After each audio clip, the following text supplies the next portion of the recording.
variety of means: in person, over social media, on dating apps, and through social connections. At times, they allegedly use their social connections or the guise of starting a relationship to lure women into their orbit. The indictment alleges that after meeting their victims, the Alexander brothers would invite the victims to a vacation property or location. The Alexander brothers and other men they planned the trips with paid for the flights or accommodations for the women on these trips. And at times, the defendants handpicked the women to invite. At other times, they used paid party promoters to source women for them.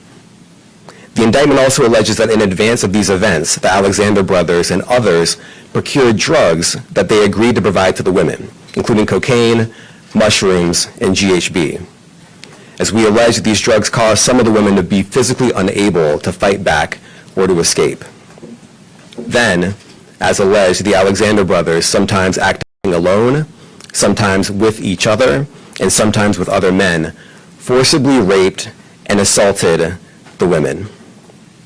As the indictment alleges, the Alexander brothers' sex trafficking agreement went beyond the planned trips and events. On numerous occasions, one or more of the defendants drugged and raped or sexually assaulted women they encountered by chance, at bars, at nightclubs, social events, and dating apps. These assaults allegedly had many of the same hallmarks as the rapes that occurred at group events: isolated locations, drug victims, force, and physical restraint. As of today, law enforcement has interviewed dozens of women who reported being forcibly raped or sexually assaulted by at least one of the Alexander brothers. This conduct, as alleged, was heinous. I stood here several months ago and made clear that this office is firmly committed to prosecuting individuals who exploit and abuse women. I meant what I said. With our law enforcement partners, this office is determined to investigate and prosecute anyone who engages in sex trafficking, no matter how powerful or wealthy or famous you may be. And let me add this: we are not done. I encourage anyone with information about this case to come forward and to do so quickly. You can call 212-384-2700.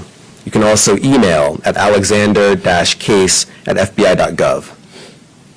I want to thank our partners at the FBI NYPD Child Exploitation and Human Trafficking Task Force here in New York and FBI Miami, who have worked extraordinarily hard to ensure that justice was done in this case. I'm proud to work alongside you. I also want to thank the Miami-Dade County State's Attorney's Office and the Miami Beach Police Department for their invaluable assistance and coordination on today's arrest. And I want to thank the outstanding career prosecutors from my office who are handling this case: Kaya Arroyo, Elizabeth Espinosa, and Andrew Jones, and their supervisors, Jackie Kelly and Jamie Bagliebter, the chiefs of the Civil Rights Unit in our criminal division.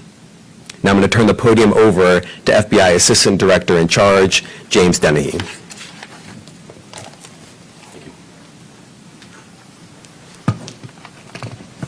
Thank you, Damien. Good afternoon. I'm Jim Dennehy, Assistant Director in Charge of the FBI's New York office.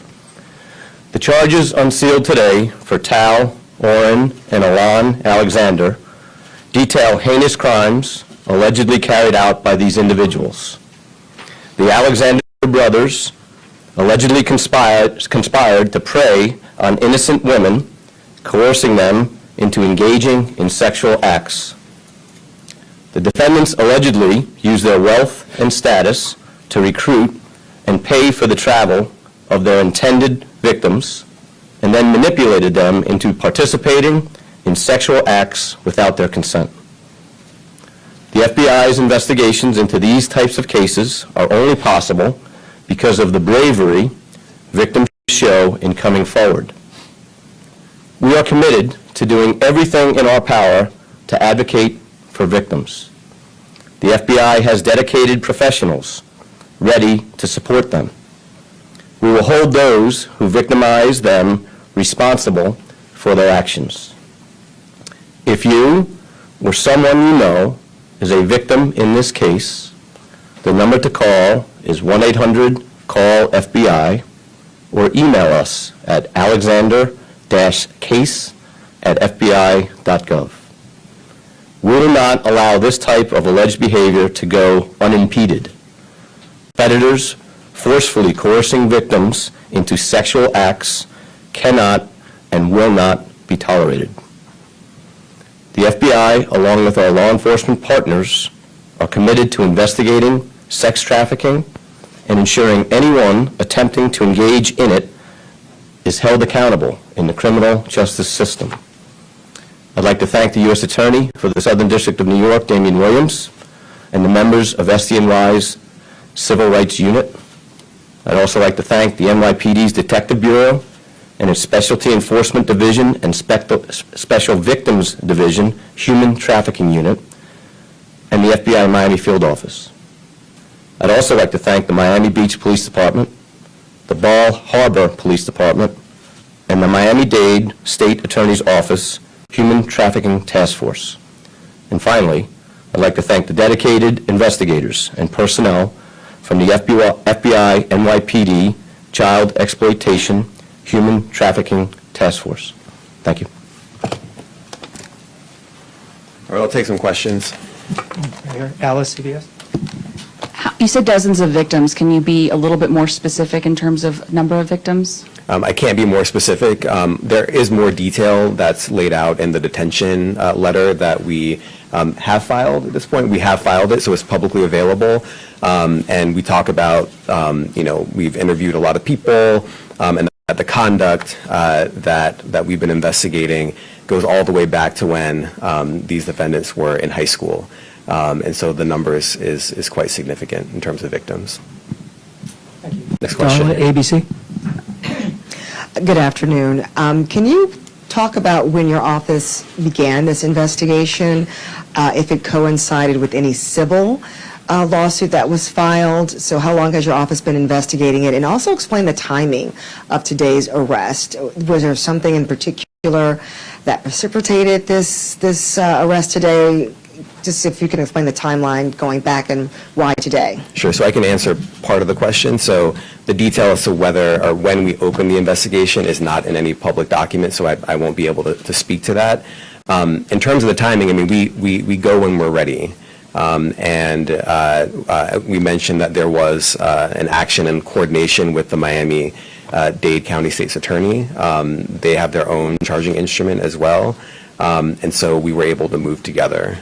So the charges were brought at the earliest opportunity that we could bring them, and that's why we're here today. Next question. Fox News. Yes, thank you. Hi, Arthur Chen from Fox 5.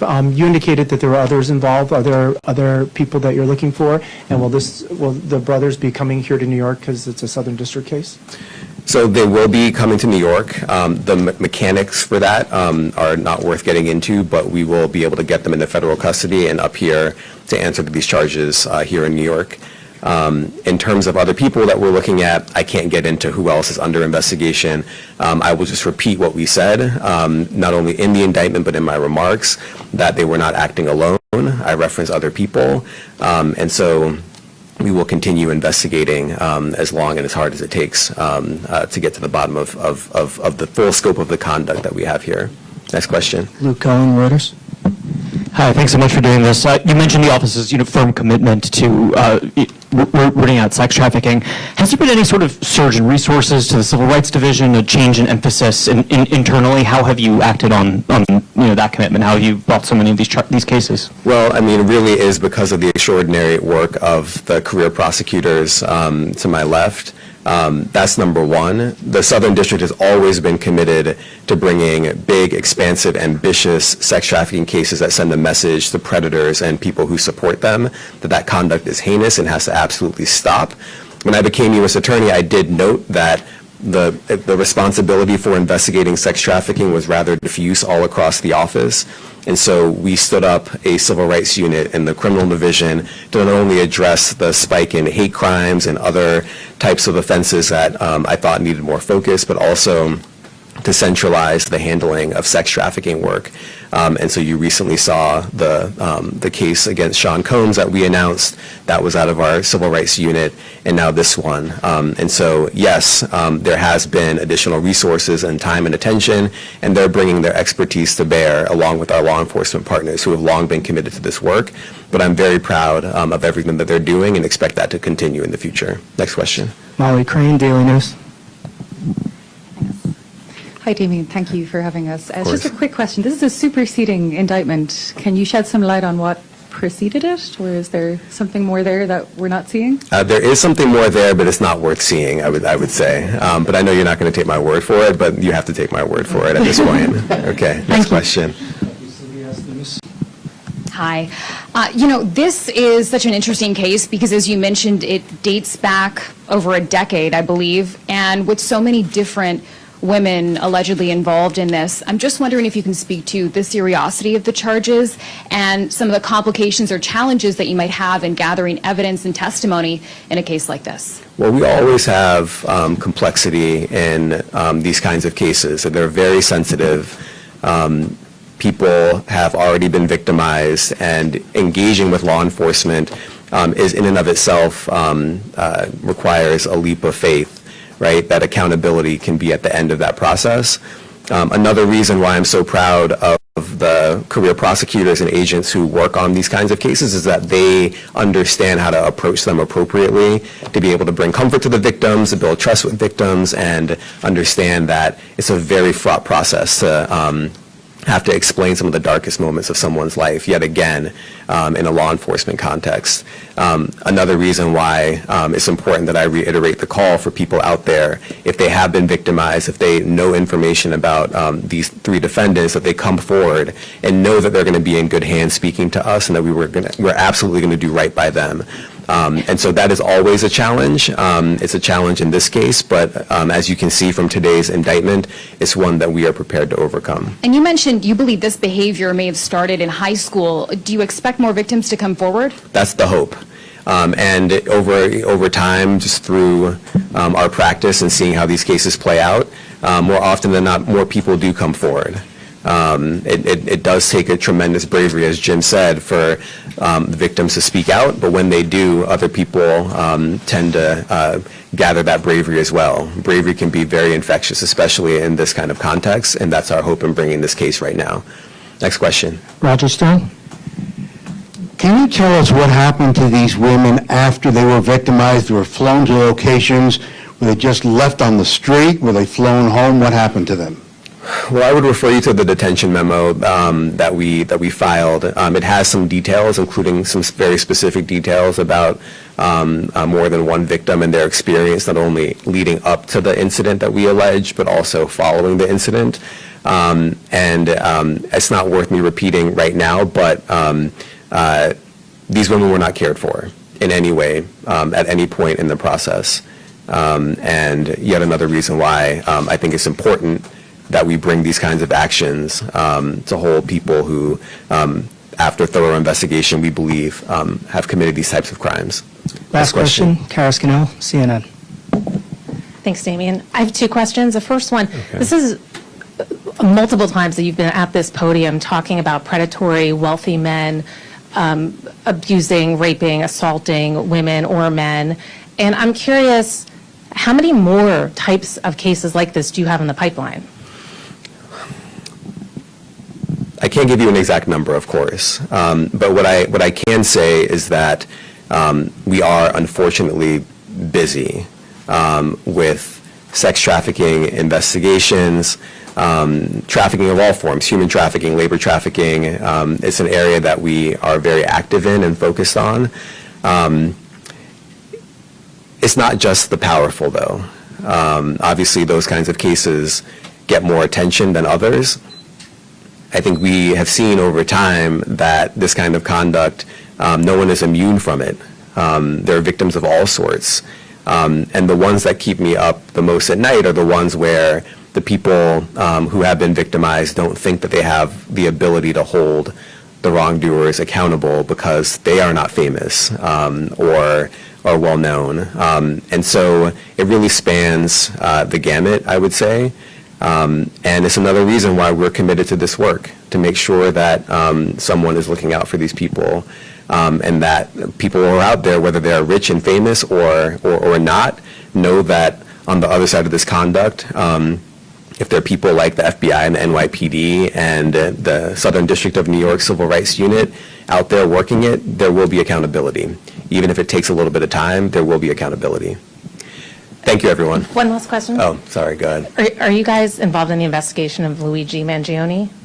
I don't have any announcements to make right now on that matter. I know everyone is tracking it very carefully, but we don't have anything to add at this point. All right, thank you, everyone.